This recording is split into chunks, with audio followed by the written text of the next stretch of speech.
So please join me in offering a very warm Future Church welcome to Dr. Bruce.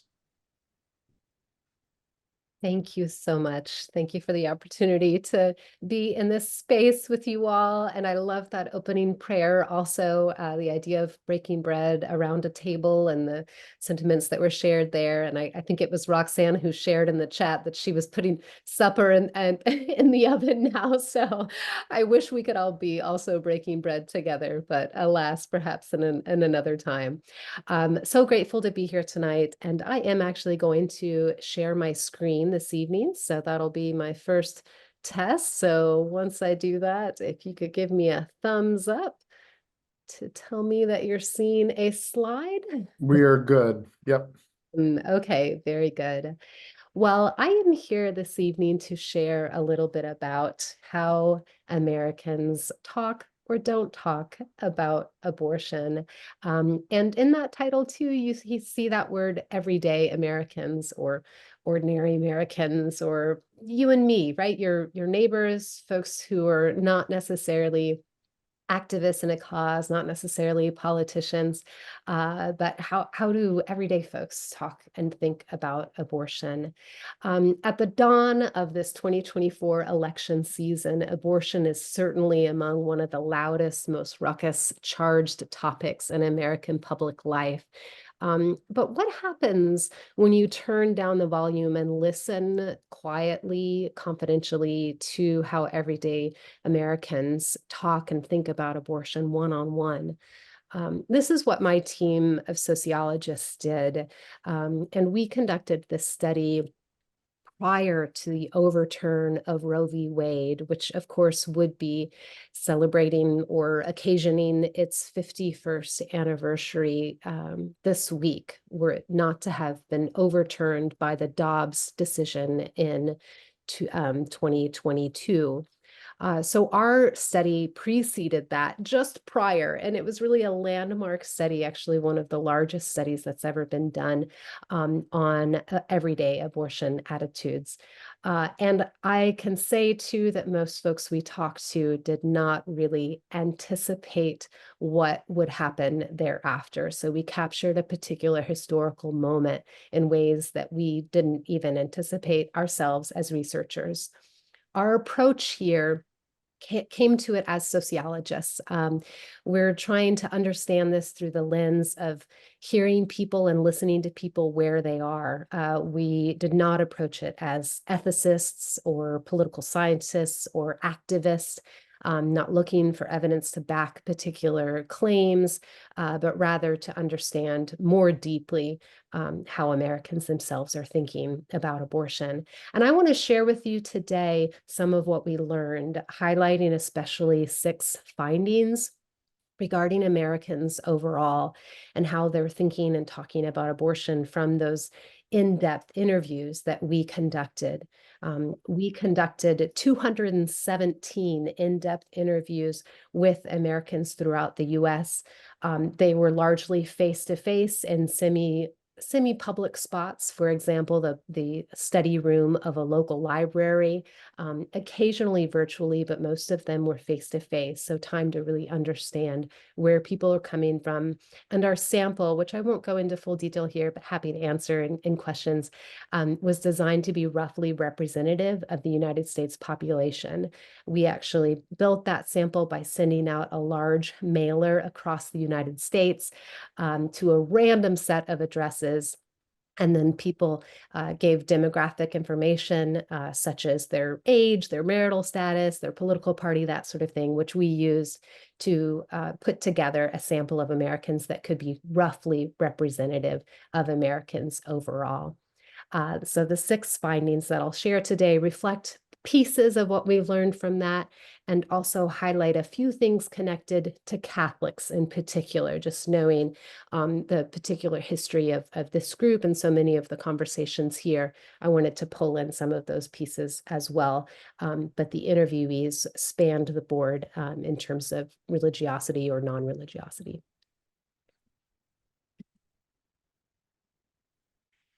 We began our interviews with this question, and I want to pose this question to you as well.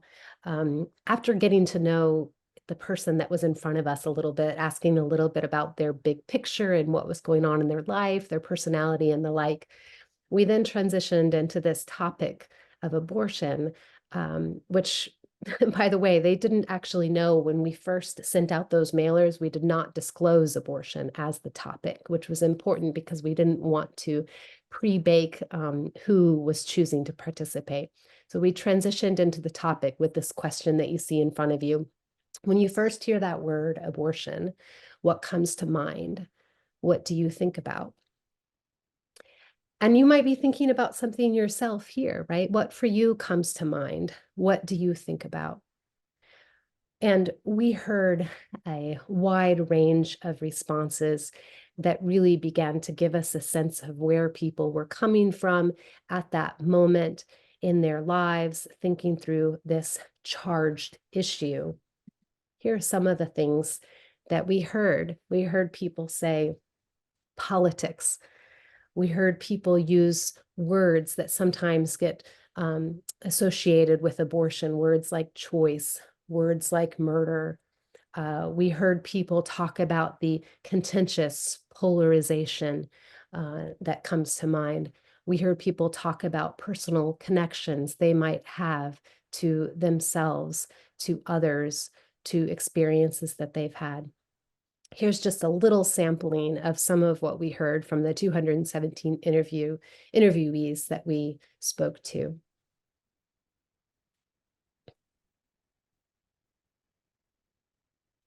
One of the ironic things that we started to realize after talking to Americans in these in-depth interviews, which lasted over an hour on average, about 75 minutes, is that really, by and large, everyday Americans don't actually talk a lot about abortion.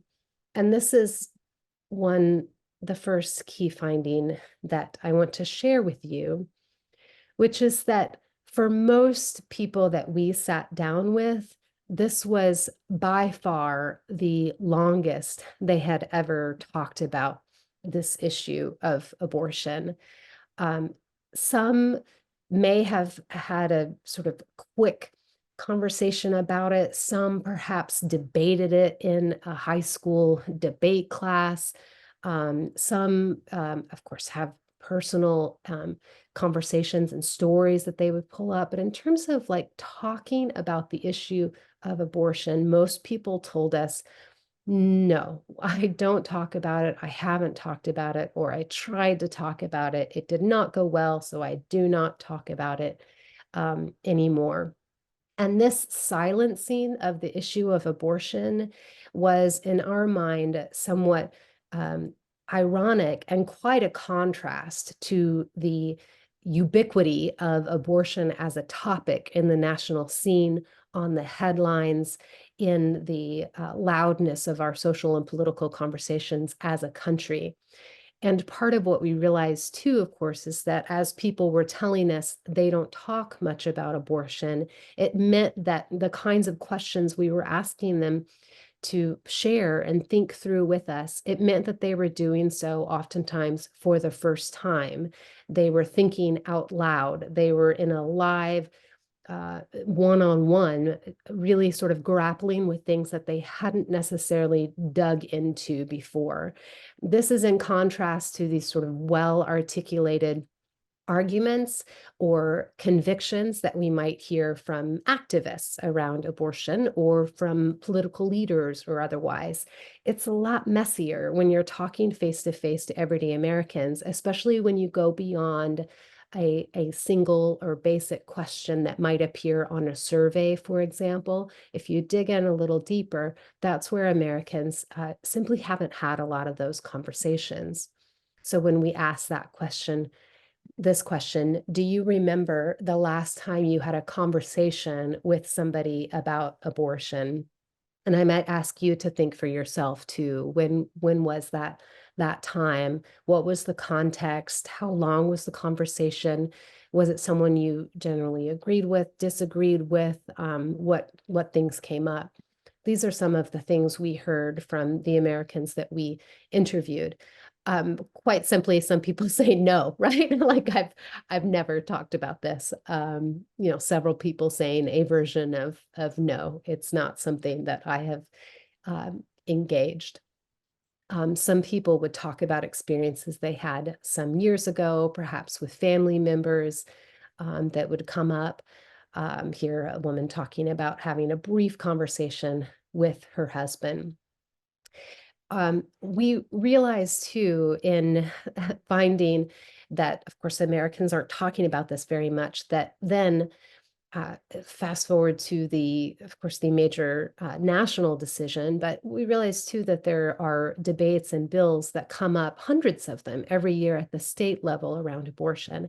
And yet Americans aren't necessarily talking about those with each other, or not necessarily thinking through or talking through in a way that digs in, again, because either it feels, some would say, uncomfortable, it feels fraught, it feels charged, it simply feels like a third rail, something that we're not going to enter.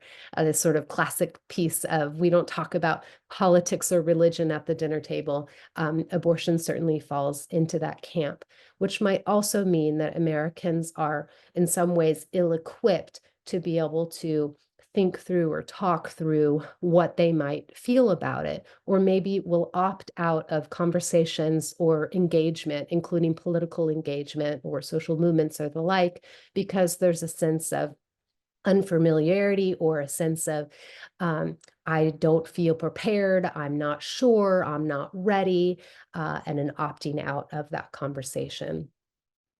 So when we asked about Americans to talk with us, right, the interviewers, the sociologists, then suddenly we were flipping that script and inviting a long conversation, which for some was the first time they'd ever had this conversation. And a second finding then that was readily apparent to us in the course of having these 217 in-depth interviews with Americans around the country is that Americans don't talk about abortion as politically as they do talk about it personally. In other words, yes, of course, people know and recognize abortion as a deeply political issue, but that's not what people bring up. That's not what kinds of things everyday Americans are beginning to share when you really dig into things. What they share is a story. They share lots of stories. They share stories about themselves. They share stories about a daughter or a son or a fellow parishioner or a neighbor or someone they heard about, or maybe they saw something on TV, right? They're starting to share stories. And in this way, abortion becomes a topic that is deeply personal. Two little measures of this in our data. One is that we did at some point during the interview, after getting to know folks that were in front of us and talking through this issue, we asked if they knew anyone personally who had experienced an abortion. And 3/4 of the interviewees shared with us that they knew someone personally who had had an abortion. 3/4 of Americans. So that's actually quite a few Americans. And this is also true of Catholics. I mentioned some of the Catholic connections. So it's fair to assume that most Catholics know someone personally who has had an abortion. So this is not a distant issue. This is not a stranger issue. This is a personal issue. And then the other layer to this is that 1/4 of the women that we interviewed disclosed a personal abortion experience. And that statistic is mirrored nationally, meaning that roughly 1/4 of women by age 44 will have had an abortion. And again, this is from a sample of Americans who initially didn't know the topic was abortion, and for whom we created this environment of confidentiality. Of course, we don't share any names or details to tie back to them. And in some cases, women disclosed abortions that they have not told anyone about. So a few told us that they had never told anyone about this. So abortion to everyday Americans is deeply personal, more than just political. Here, for example, and the names that appear here are pseudonyms. So this is Tracy, which is a pseudonym. When we actually asked her that very first question, the same one that I posed to you about what comes to mind when you hear the word abortion, this was her response, which is to say that she immediately thought of herself and her own experience. And in this case, how she was an 18-year-old girl who got pregnant, and she felt pressured to have an abortion, and she's someone who describes herself as very concerned about others suffering and very nice, and so she felt this immensely intense situation for her, and she talks about how, yes, I did it, I had an abortion, I don't tell very many people. She says, though, too, every time she sees that word, every time she sees any kind of protests or activity around abortion, and she's someone who supports legal access to abortion, but feels mixed morally about it. But she's someone for whom this personal experience comes to mind every time she hears that word. We had many people can disclose their personal abortion experiences. The ones that I'll highlight here are from 3 women who are all 3 Catholic. So these are examples of Catholics who disclosed abortion experiences. Men, by the way, also would disclose having been connected to or had a partner or a spouse who had either had an abortion that they were connected, a pregnancy that they were connected to, or perhaps it happened prior to them, but that was somewhat less common. So in this case, women talking about their particular abortion experiences, all of which have a very different and deeply personal character. I'll just pause for a moment for you to look at these.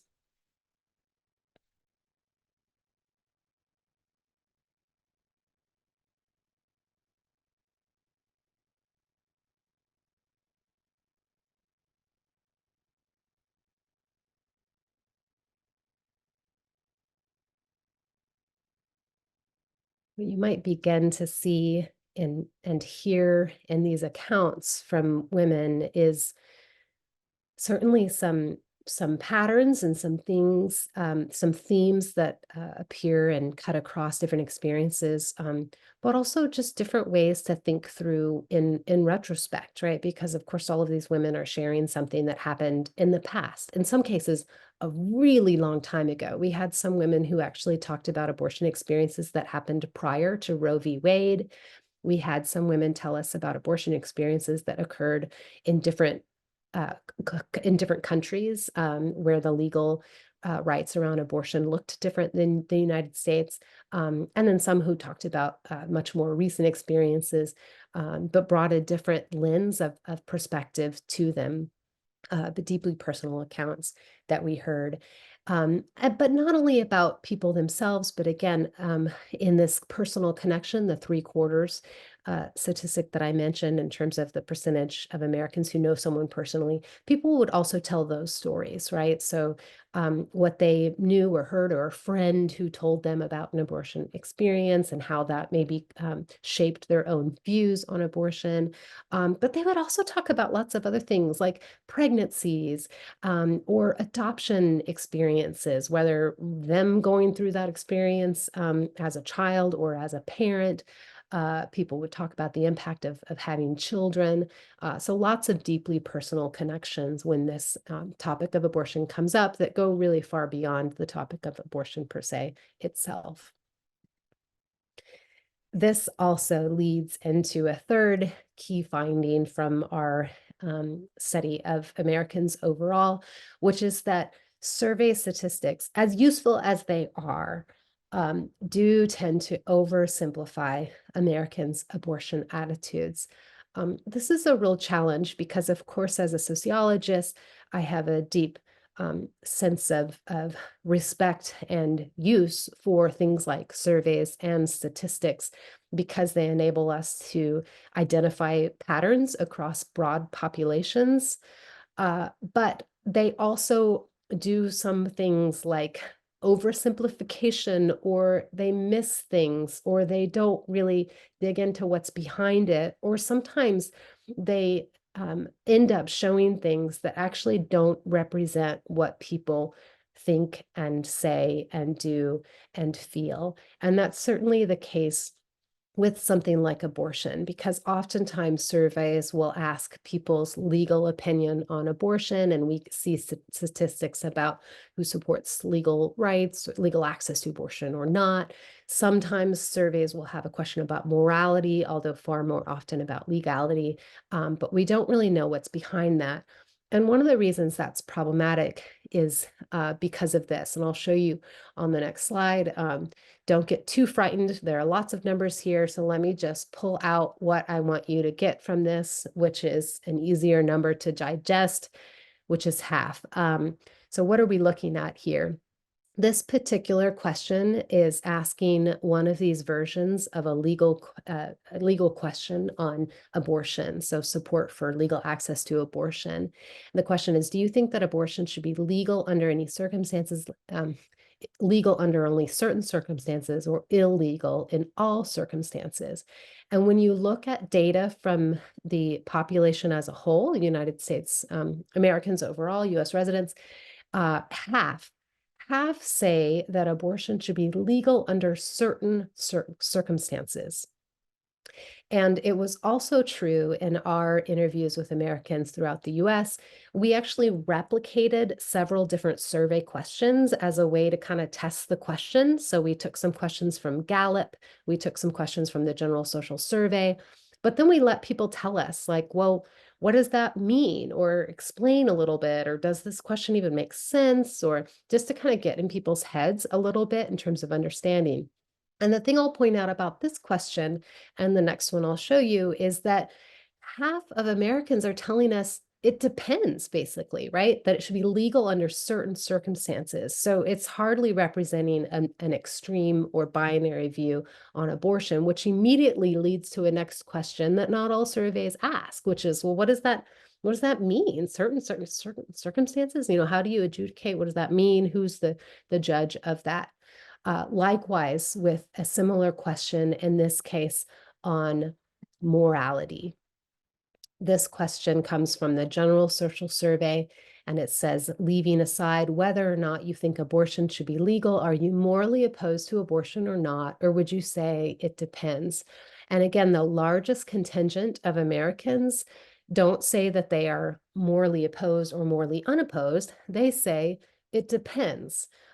So right away, again, they're kind of in that contingency middle ground, kind of like with legality, sometimes yes, sometimes no. So here, the question about morality, sometimes yes, sometimes no, which means that when we look at surveys on abortion, we're not always seeing the full picture. And so we have to dig in a little bit deeper to understand. Two more things on this. One is that we realized in interviewing Americans that there's a high level of blurring between legality and morality. In other words, when you ask someone about their legal opinion on abortion, especially when you start to ask about particular circumstances or conditions or things that might be surrounding that particular situation, then they often go into morality and don't necessarily parse the two. So sometimes we would ask a series of legal questions, and then people would go into answering what someone should or shouldn't do, which is different than saying whether someone should have legal access to something. And then we would ask, like, well, if we were to change that question to morality, would that change the way that you answered? So there's a lot more blurring around legality and morality. And in terms of the national summaries that we see in the surveys, usually it's about legality. It's rarely about morality. But when we talk to Americans, it was very much about morality, and then whether and how someone sees the role of the law and government in having a role in that morality. But we kind of miss out on that conversation around morality when we ask the legal questions, when in fact, that's where Americans are thinking. So one other brief note I'll make is that subsequent to the in-depth interview study that we did, I consulted closely with Pew Research Center in order to inform their subsequent actually, the survey that they came out with on abortion attitudes, I think does a better job than most. And it is in part because they learned from what we learned in terms of listening to how Americans are thinking about this and tried to construct questions in a way that engaged those ideas more deeply. So we just saw in those stats then that so many Americans have contingencies and fall in between and say it depends. And part of what that reflects then is something that we learned through our interviews with Americans also, which is that nearly all Americans feel conflicted in some way regarding abortion. So despite having a public conversation, which is very much framed as a binary with two camps, sometimes called pro-life or pro-choice or anti-abortion or otherwise, the different labels that are used for that, most Americans don't squarely fit in one or the other, and certainly don't fit on the extremes or fully consistent absolute edges of either of those positions. So many Americans, again, the largest contingent expressed some level of it depends or conflict or exception or uncertainty. And that looked like lots of different things. For some people, it went back to the storytelling about, well, this is my general stance, but let me tell you about an exception which had to do with someone I know personally, or let me tell you how it's different. It was different in this particular situation, or I feel comfortable with this, but only to a certain point. Here's what that point is. So these kinds of contingencies or these, it depends, they took on lots of different forms. So here are some of the pieces that would come up in conversations around morality. So someone who expresses moral opposition, these are some of the points that would come up across those who would say, I am morally opposed. So these are some of the different threads people are pulling upon and allegiances people are pulling on in saying that they're morally opposed to abortion. And then likewise, someone saying, I'm not morally opposed. Well, they might pull on these different kinds of threads or justifications, and again, tied oftentimes to stories and to thinking and to echo back to thinking out loud. Again, we're not hearing, even though they kind of look a little bit more, I've put them in boxes here. So this looks more clearly articulated than what we heard, right? These are people sort of talking through ways that they're trying to understand the different pieces of this issue. And sometimes people are kind of pulling from both boxes, right? Trying to sort through and figure out and weighing multiple values. Like I value this and I value this, or I hear this from my faith tradition that I hold deeply, and yet I feel also this struggle or this disconnection on another point. Likewise with legal opposition, right? So if you dig into what is that legal opposition or legal support to access to abortion, what does that look like? And that's where you hear people talk about how they see the role of government, or how they see the role of my ability to make a decision for someone else, or the extent to which they see a right as a or a right and a wrong versus a right for you, instead of a right for everyone. So different ways to kind of think through legality on these pieces that again kind of dive into the messiness and the complexity, and also echo the lack of absolute stances that everyday Americans take on the issue of abortion. And we realized, of course, too, after hearing people say this and also just seeing the contradictions that would come up, which is not to say that people are inherently hypocritical. That is not what we concluded as sociologists. Rather, this recognition and making room for the messiness of an issue that surveys and headlines and binary depictions don't make room for, right? That we're often pulling and struggling and seeing these things in these different ways, which makes us look potentially hypocritical or contradictory or otherwise. But that is what it is.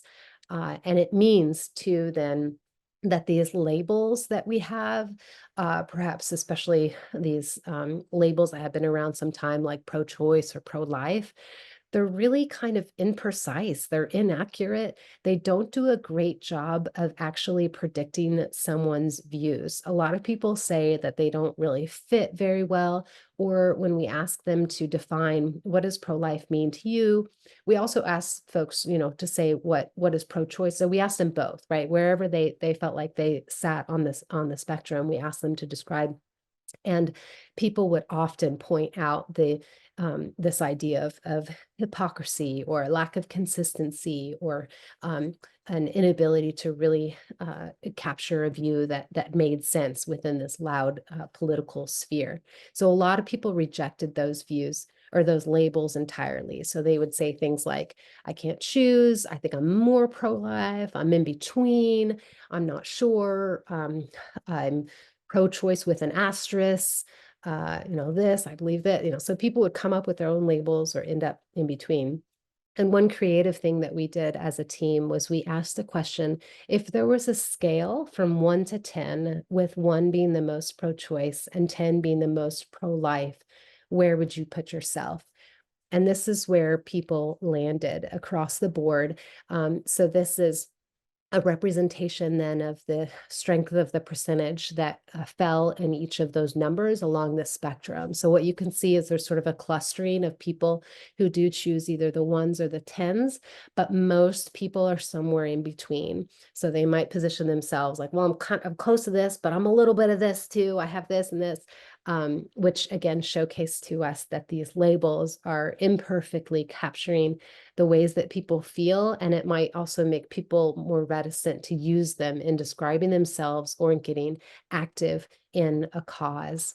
And I'll just glimpse here, again, bringing back the Catholic piece. These are 3 different Catholics, which, by the way, Catholics are an interesting lot, which actually kind of do reflect the American population overall, in the sense that they're pretty across the board. Mass attendance does matter in this, as do other pieces, including politics, partisanship. So Democrat versus Republican matters a lot for Catholics too. But in any case, here are 3 quick Catholics that I'll just introduce you to. Steve, who's a 10, so he's like really far on the pro-life side, and he talks about where that comes from and his sort of Catholic sentiment. And we talk about it being, let your conscience be your guide, but there are ramifications for this, right? So he's a Catholic who situates himself on one side. And then we have Kimberly, who says she's a 5, she falls in the middle. She says, neither of them really fit. Politics make me angry. So from sort of a little of this, a little bit of that. So she really put herself kind of right in between those 2 labels. And then we have Ida, who says she's very much pro-choice. And as a Catholic, she comments, she says, I know that may horrify some people, but I'm pro-choice. We worry about that front end, but we forget life is all the way to number 10. And she comments at the end here, and there are a lot of Catholics who are in this situation that I am. There is a lot of us. So folks are really kind of finding themselves across the spectrum, and yet not finding a conversation about abortion that allows them to be in that muddy middle space because of that 2-part binary split that we see in the headlines. So the last point that I'll raise here from what we learned is that abortion talk then really concerns as much about what happens before and after as it does an abortion itself. So here I want to tie to so many of the issues that came up regarding things like finances, things like whether the sex was consensual, questions about, well, understandings of sexuality and birth control. And all of this, by the way, too, bumps up against what might be imagined as a typical woman who gets an abortion, which Americans don't necessarily have all of those empirical facts correct. Like, for example, the fact that of women who actually get abortions, and this is sort of national stats, 60% are already mothers. So that means that most women who receive abortions in the US they already have existing children. That's not the way that we heard everyday Americans talk about this sort of imagined abortion patient. And this speaks to how then they would talk about their understanding of abortion. They're not imagining a mother, even though empirically that's the case.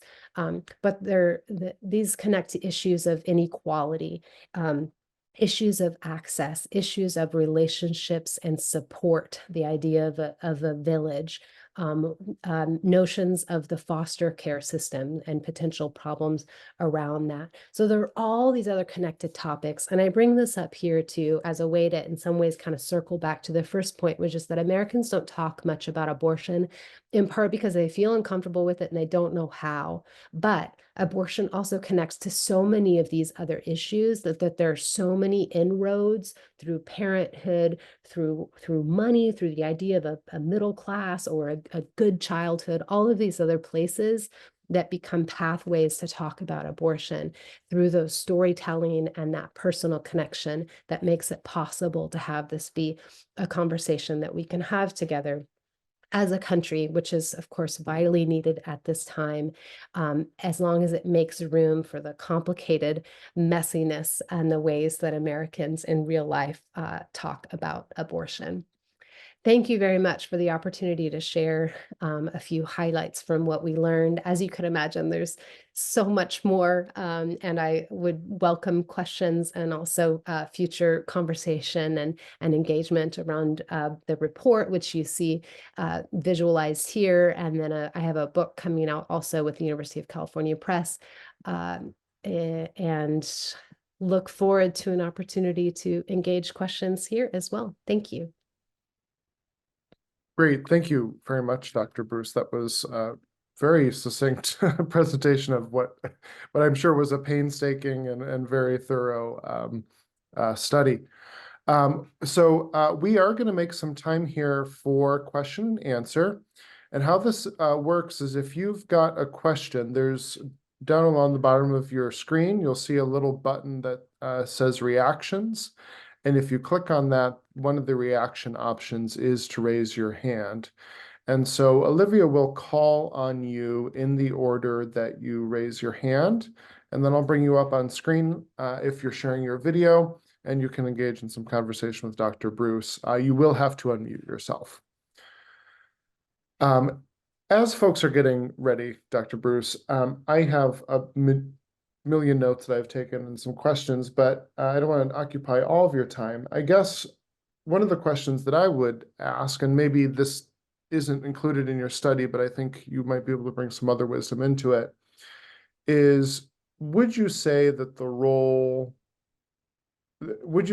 Catholic Church, the hierarchy of the Catholic Church, I guess, has played a role, and to what degree, if so, that role in sort of creating this binary, this dichotomy that really creates this situation that you're speaking of, where Americans feel like they can't have conversations about abortion? Yeah. Yeah, you're absolutely correct in noting the hierarchy as a representative of the church, and I kind of use that capital T, capital C, including even among hierarchy themselves, bishops and priests who actually don't necessarily feel a freedom or a comfort to explore an issue because it's been situated and named and codified in a particular way that feels very absolute. So both Catholics in our study, but also I would say too non-Catholics, because Catholicism has a very loud reputation when it comes to abortion attitudes. And so the church becomes a foil against which people position themselves and their views. And so the church is sort of read as having one very clear and absolute view. And so then a Catholic might say something like, well, I agree with the church, or here I agree with the church in some matters, but I really disagree on this, and might also tell a personal story. I mean, we have quite a few very personal stories connected to the church, experiences in the church that people kind of talk through, and a lot of them tied back to experiences related to pregnancy, marriage, birth control, and the like. But also for non-Catholics who would identify the church too, as that's the place who sort of marks what this looks like also in institutions, including hospitals. So that influence is going well beyond culture and religion and values and meaning making, and into issues of access or cultural understanding. And as you know, sort of a reticence to be able to talk more fully, because there's not that kind of space to engage necessarily in most places in the church. Gotcha. Yeah. And it looks like a hand just went up, but I was just the one. So if I could ask one follow-up question. You had talked about some of these inroads, economics, parenthood, this sense of what a good life is, to maybe be some ways that we could engage in some of these messy conversations. Would you have any interest in expanding upon that, especially as, Catholics, who care deeply about women and about, children and about our faith? How can we create safe spaces for people to have these conversations? Yeah, I love that. And the two things that come to mind, one is building an empirical knowledge base.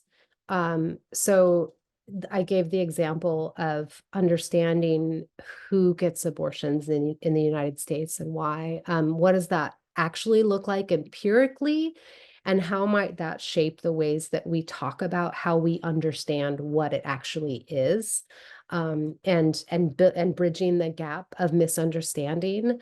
I'll make a little plug here to say that I have a paper coming out in a handful of weeks in a journal that's open access. You can get it for free, called Science Advances. And that paper actually uses our interviews to compare how Americans perceive and understand who gets abortions and why versus the empirical realities of it. So I think that's one entry point. The other thing I'll note is that personal piece, right? So to the extent that it's a way to create a safe space to talk about this, it would come from less of a political place and more of a personal place, right? So always with sensitivity to confidentiality and creating those safe environments. But who do you know? What were those experiences like? What did they look like in real life? Not in these sort of caricatures, but in the actual experience. What was involved? What were the pieces? And it's that personal piece that we certainly saw come alive in the interviews in terms of people's ability to talk about it, and create safety, not only around talking about it, but safety and not really knowing, or safety and feeling like, I don't know, I don't know how I feel about this. That's okay. And that gets people talking to. Okay, thank you. I'm going to turn things over here to Olivia for the rest of our Q&A. Thanks. Sure. I know we have two hands. I also have a quick question. Which is in addition to my role at FutureChurch, I'm also a grad student. And I feel like the conversations around abortion are often had in echo chambers of agreement. So like in grad school, when we talk about abortion, most people are talking about the same belief as it relates to like one side or the other, if there is one side or another. Right. But what I'm finding more and more is exactly what you were talking about in your presentation, of these like little pieces that make our dispositions slightly different. And so I'm curious if you have any insight on how to get past the echo chamber piece of it. Like, how do we start to like work towards conversing outside of our agreement? Which is something that I find happens a lot in the grad school setting. There's a lot of like, I like what you said, and not enough of like challenging. So curious to see what you'd say about that. Yeah, it's such a good question that I won't have a full answer to, in part because everywhere you look, society is very good at replicating difference and inequality such that we end up in pockets of similarity, both in terms of socioeconomics, in terms of ideology, in terms of our, our media consumption. We build so many silos around each other. Ironically, religion or the congregation, especially the territorial version of a parish, right, which is sort of the premise of the Catholic Church, theoretically would be designed to actually bring people together around difference, right? Apart from the fact that our neighborhoods are highly racially and economically segregated already. And of course, Catholics, just we could talk about other faith groups too, but since Catholics have the territorial system, they're church shopping. So we're looking for others who are similar to us. So these things are sort of replicated again and again. So I guess where I would go then with an answer to your question is to say that it actually requires choice and agency to actually try, like, to say, I'm going to get in some different conversation. I'm going to get around some different people. I'm going to, so maybe that means cutting across lines of race and ethnicity, of class, of education. And once you start to break those kind of key structures of power and privilege, then you start to see some, differences in terms of political differences and cultural differences and different understandings. But it requires that being uncomfortable, right? I'm gonna be around others who are and have different backgrounds, different experiences, different vantage points. And that's incredibly hard to do because unfortunately, it's so rare in the way that we have structured our society. Thank you. It is really challenging. So I appreciate that so much. It looks like we'll turn it over to Rita's question. I can add her spotlight here. Okay. Myself. Thank you very much, Professor Bruce or Dr. Bruce. I missed the first few minutes, so I don't know the dates when you did the interviews. My question, so I don't know if this. My question is, did anyone bring up the more recent evidence we have from, especially from Texas, as well as a few other states, that the laws that say they have exceptions for the mother's health are really false? And that, you have, the spectacle of an attorney general basically supplanting doctors and issuing draconian threats, and women who can afford to leave, even though it's very hard, can save their lives, if they have such an extreme fetal abnormality that it could, create disease in them. And we also have women dying. And I don't know if anyone's really capturing how many women have died, but I know the maternal death rate has gone up in Texas, for example. So did anyone bring up anything like that, that beware when you're in the political sphere, that these niceties of exceptions, if someone's like so adamant, they just don't exist. And there is a very cavalier, it seems to me, attitude towards the life of a woman. So I just, did anyone bring that up? Yeah, I very much appreciate your question. And I'll answer the first part very directly, which is to say that we conducted these interviews in 2019. So this was a few years ago. So this was however, that was actually after the Texas law already. So this was or right around the time. So this is around the time when there was conversation about the having a legal criminal punishment potentially for helping someone to get an abortion. And then of course, state laws are actually out there all the time. So there were a number of cases that were coming up in Georgia, in Missouri. So these were absolutely in the ether, even though we weren't at the Dobbs conversation or some of the Texas conversations as they unfolded subsequently. The other thing I want to say though is a couple caveats on that. One is that most people know very little about abortion laws. So we actually asked everyone directly what they knew about the national laws, including Roe v. Wade, which was sort of the law at the time, and then also about their state laws. Some people and here's just a minority, but some people had literally never heard of Roe v. Wade, but kind of knew generally like, okay, well, I think abortion's legal sort of deal. But very few people could say much of anything about their state laws. So they didn't know, they had no idea, or they would just say like, well, I think like, because some folks, depending on where they were in the country, like someone from California might say like, well, I think it's legal here, or up in North Dakota, a guy said, well, I don't think you can do it here. I don't even think we have an abortion clinic. But people had very little knowledge about laws. The other thing that they had very little knowledge about was anything related to the development of a child. So like or the pregnancy, all the sort of pieces that an OBGYN would know. And so we would ask questions about like heartbeat or these sort of like markers that sometimes appear in laws. And some people would know or reference like their own pregnancy experiences, and so kind of knew from that. But a lot of people had no idea. They would just sort of ask like, well, I don't know, when can a baby feel something, or whatever, they would ask questions.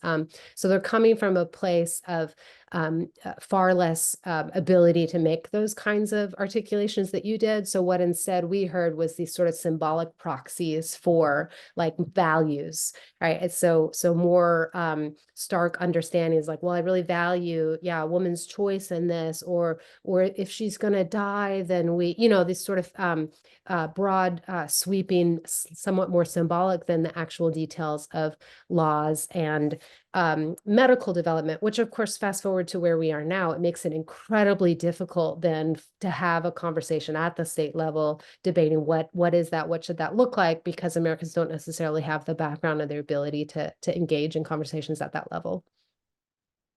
Thank you very much. That's very disheartening to hear, though. Thank you.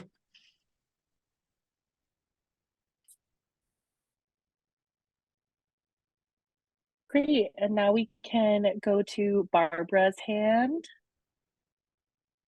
Hey, Barbara.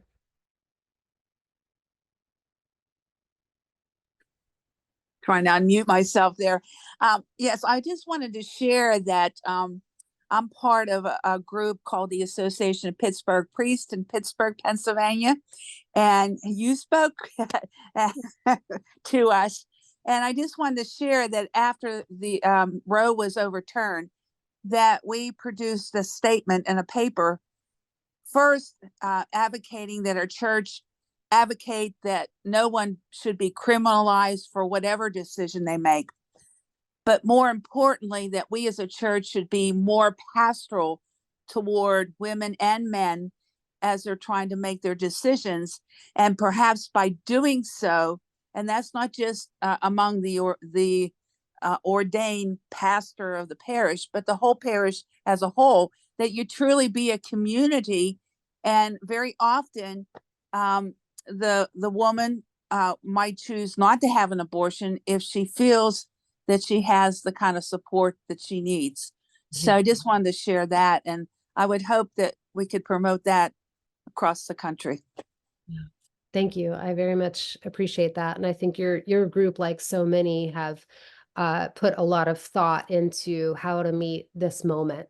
And then some groups too have different in terms of identity or authority, different kinds of allegiances that they have to tiptoe around carefully. And so sometimes that can be really difficult. And so the kinds of spaces that you're talking about where it's possible to really own and think through a position that might look counter from the loudest ones is so needed in all of this. So thank you for sharing that. You're welcome. Thank you. One of the concerns that I have is that the whole abortion thing has gotten totally crazy with respect to any medical understanding of what's going on. I mean, we've got situations, and I didn't even know this until recently, that people were being told in Catholic settings that they had to carry the child after the child in the womb had died. And I mean, that's a prescription for sepsis. So that's one of the areas that I'm extremely concerned about. But and then I just had a comment, which is I wasn't really sure about the whole psychological reasons for having an abortion. And one of the most profound books I've ever dealt with is The Blindfold's Eyes, Sister Diana Ortiz's story. And I would recommend that to people. I mean, it was what she went through, and how it affected her life after being gang raped in South and Central America.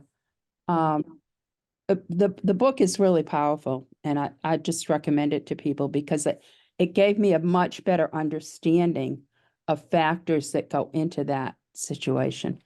Yeah, yeah. No, thank you. Really good recommendation. And also just such an important point, which is that a lot of the ways that we think through, we as Americans overall think through our moral and legal positions on abortion come from a place of what we know as well as what we don't know. So we heard lots of folks share with us things like, well, once I, kind of like you just shared, once I found out XYZ, or once I realized that sort of upended my understanding of something, then maybe that shifts a view, right? But that requires something, that requires that knowledge. And then again, back to the original premise here, if we don't want to talk about this, we're scared of it, we run away because it's highly politicized, it feels uncomfortable, so we're not talking about it, so we distance ourselves from that knowledge, and then we make moral and legal decisions and votes on the premise of not a full body of knowledge. And so it's a tough combination, and hard to think of ways to kind of get out of that, other than especially that personal component is where sometimes it comes up. Like, I didn't know this medically, but suddenly my sister had this issue, and then my mind was blown, and so this is where it cuts through. But apart from that, it's really hard to begin to shift that understanding. But it might become that in itself can be a charge, right, for groups who are thinking about what can we do. Well, that knowledge piece is certainly a piece that does seem to move the needle a little bit too. Thank you.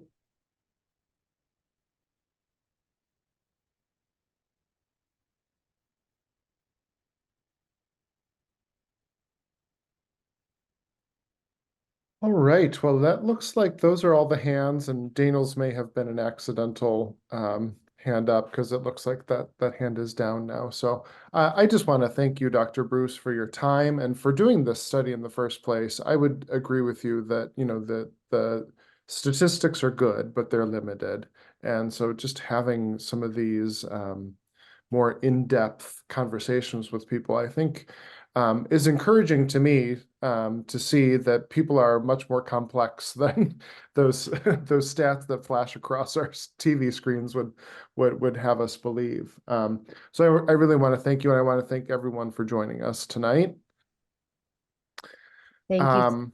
Yeah, Oh, wonderful. go ahead. Yeah, wonderful to be a part of this conversation. I really appreciated the questions too, and I hope too that it's something that we continue to think about it. I know our interviewees would tell us things like, "I'm going to keep thinking about this for a long time." Once you kind of get in that space, it's something that that does, require deep thought. So I very much appreciate the opportunity here and the willingness of your group to host a conversation like this.